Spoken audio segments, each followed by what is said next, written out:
If you or your family are doing keto or carnivore and trying to cut the sugar out of your diet, it can be one of the hardest things to do, especially if you're trying to do things like get ice cream out of your diet or out of your kids' diet. So what do you do to fix that? Well, I replaced it with this, and I made this out of these. It is high protein and high fat, and it has no sugar, and I'm going to show you guys how to do it because no one is going to complain about how good these are on Chris Cook in Nashville.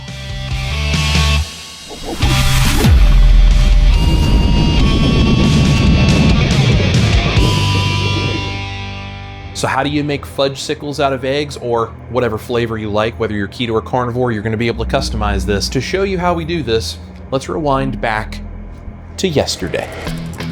I know you're wondering how I'm going to make Fudgesicles out of eggs, and I promise this is not going to be one of those recipes where you make it and you just kind of explain to people, this is a healthy version of a dessert or something. No, we're gonna make something that actually tastes great. No one is gonna complain. The kids are gonna love it. The big kids are gonna love it. Any of you who might have some of those cravings you're trying to deal with as you transition over to a healthier way of living, you're going to love this as well. So the first thing we need to do is scramble eggs. I have 6 eggs and I'm going to scramble them with about a tablespoon of butter. That little bit of extra added fat is gonna be really nice to keep these Fudgesicles nice and soft. So I'm gonna go ahead and get the eggs scrambled up, and then we'll talk about how you can customize the flavors of this when we get the cream cooking.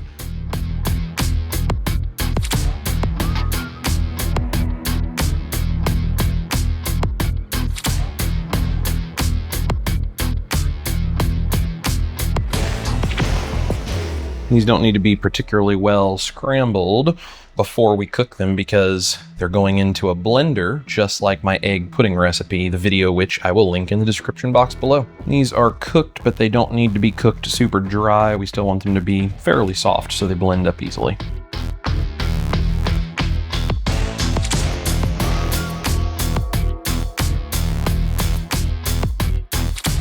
So this is the point where we can decide how we want to flavor these. Now I'm going to be doing Fudgesicles. You don't have to. If you want these to be like carnivore popsicles, you could do the eggs and the cream, and you don't even have to sweeten it really. You could add a little pinch of salt, call it a day, and make it that way, and I'll show you how you would do that.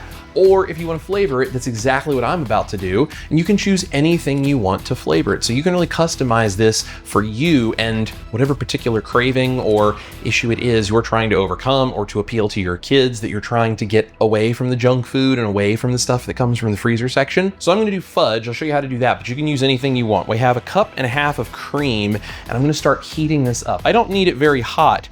I just need it hot enough to melt some chocolate. So I'm just gonna bring this cream up to a beginning to steam heat over medium heat, and then I'm gonna kill the heat, and I'm gonna add 1 to 2 ounces of unsweetened baker's cocoa chocolate. This is 100% cacao.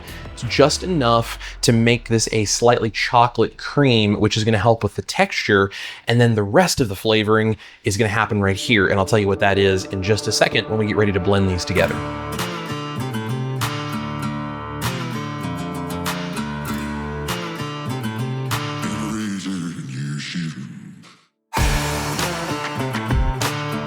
Now that the chocolate is melted into the cream, we have a mildly chocolate cream. It will help with the chocolate flavor, but it's also going to help with the texture.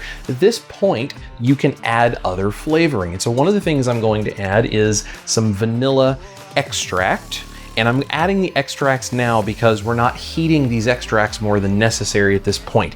If you put those extracts in and you bring the temperature of the cream up, you're gonna cook off a lot of the flavor compounds that make them so nice. So add those after you're done melting the chocolate into the cream and you turn to the heat off. If you're not using chocolate, you wouldn't even have to heat the cream up. You could just use it cold with the eggs. But if you're gonna do the chocolate like this, the hot cream is how we get that emulsified in there. Once that is all mixed together, that is the liquid portion. We can go ahead and pour this on top of the eggs in our blender. This is where we're gonna finish flavoring and sweetening, if you're choosing to do that, the popsicles. So I have a bowl here and I have cocoa powder, unsweetened. I also have, you can use whatever sweetener you want. I'm using allulose, and I do recommend allulose if you want to sweeten it, if you can tolerate it, because it has certain freezing properties that are going to keep this softer, and it is ideal. But you can use any keto sweetener you want, or like I said, you don't have to use any at all. I have about a half of a teaspoon of salt in here as well, because a little bit of salt is going to make this taste much richer and deeper. Even if it doesn't taste salty, that salt does a lot for your palate. And the last thing I have in here is optional, but it is really helpful if you don't mind using a small amount. I have a 1/4 teaspoon of what's called guar gum, and I'll link it in the description box so you can go pick some up if you want. It's a very small amount, so I'm not worried too awful much about any kind of issues health-wise. If that's something that you don't want to use, you don't have to. I'm using it though because we're trying to get away from that junk food, and the texture of those Fudgesicles in the grocery store are very soft and creamy. It's because they're using emulsifiers and gums. Now, some of those are not particularly good for you, but a small amount of guar gum, at least for me, does not seem to cause any issues. So I'm gonna use a little bit of that because it's gonna help keep the icy crystal texture out of the way, so we don't have to worry about these tasting like those healthy, not very good homemade types of things. And this is gonna taste more similar to what you would get in a grocery store, except a whole lot better for you and a lot better tasting, quite honestly. So what we're gonna do is turn the blender on, and I'm gonna spoon this in a little at a time. I put all of the dry powder ingredients in the bowl, whisked them all together really well so that that gum and the cocoa powder does not create clumps.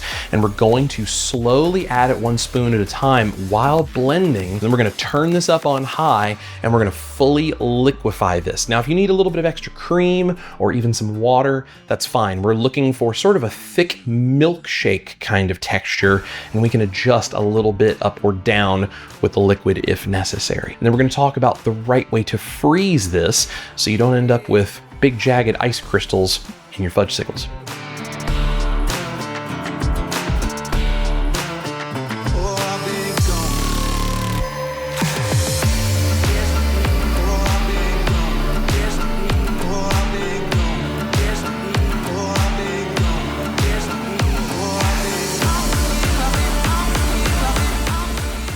All right, so here's what we're looking for. Everything is blended up. This is a very soft pudding sort of texture. It is pourable. It's a little bit like a thick milkshake sort of pourability. That's what we're looking for. So I have a popsicle mold here. I'm gonna go ahead and pour this mixture into. Nothing particularly interesting about that, but we're gonna throw some popsicle sticks on there. I'll link this and the popsicle sticks down below in case you wanna pick something like that up.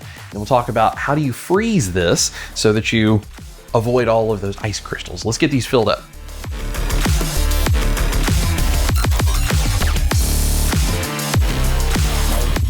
We're just gonna tap up and down to remove any air bubbles and get these fully settled down into the molds. Just like preschoolers on craft day, we're gonna pull out the popsicle sticks. The cover of this popsicle mold is gonna go over top. That's gonna help prevent ice crystals from forming on top of these, which is great. The other thing we're going to do is let these cool in the refrigerator before we put them in the freezer, so that way it slows down that first initial cooling and doesn't create ice crystals on the outside while the inside is still warm. And the next thing we're going to do is put this in the back part of the freezer. And this is really important to get it all the way in the back. If you do that, it's gonna be the coldest part of the freezer, which means once it gets back there, it's already been cooled down in the refrigerator. So it means it's gonna freeze as evenly as possible. And because it's at the back of the freezer where it's coldest, it's gonna freeze as fast as possible. And that is going to prevent, as much as we can, the formation of large ice crystals.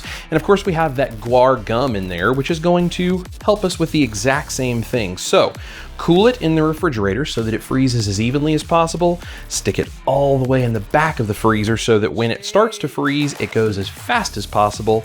And if you're okay with using guar gum, do that and keep it nice and creamy in texture. Now these will probably freeze in somewhere around 6 to 8 hours, but we're gonna let them go overnight, and I'll be back with you guys tomorrow to show you what they look like, and we're gonna give you a taste test. I know Ash is excited about this one because it's chocolate.